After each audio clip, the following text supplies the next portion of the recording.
the summer of 2018, my family and I went out to play soccer like we always do. And when I came back, my chest started hurting on the left side whenever I tried to move or sit.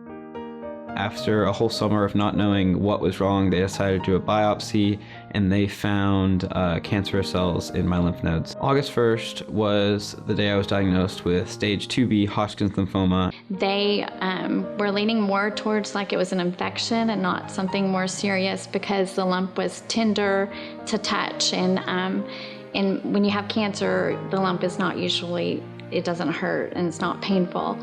And so, but they went ahead and referred us to the oncologist just to have him check Hunter out the next week. And Dr. Hager said, why don't we just walk you over, to the hospital and have a biopsy done, and so we can figure out what we're dealing with here.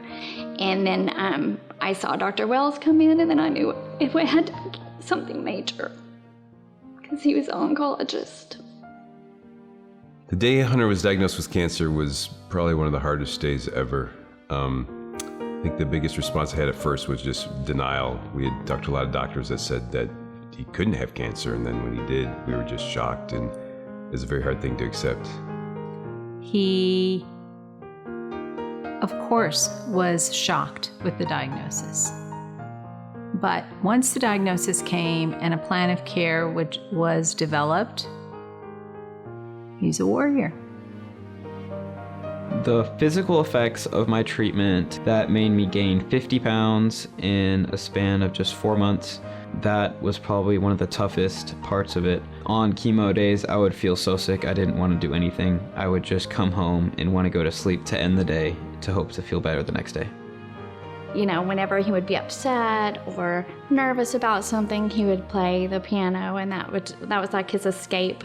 And it gave, him something to keep him motivated and not think about what he was going through with this cancer journey. It was kind of like my happy place. I could make up songs. I couldn't go out and do social things or play sports, but the piano was one thing that I was able to do throughout my entire treatment.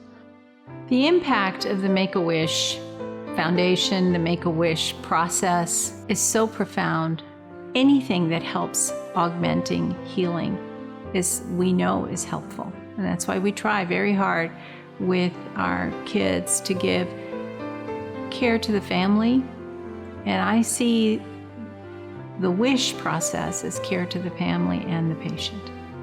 Now I am cancer-free. I've been cancer-free for about a year. Last Thursday we actually went in and we got another scan, and it's still all clear, and so that's really exciting. We really appreciate Make-A-Wish, and I think the Make-A-Wish Foundation has an unbelievable impact on not just Hunter, but probably patients everywhere that go through very hard times. I think it really changes the prognosis, just having that positive thing to look forward to.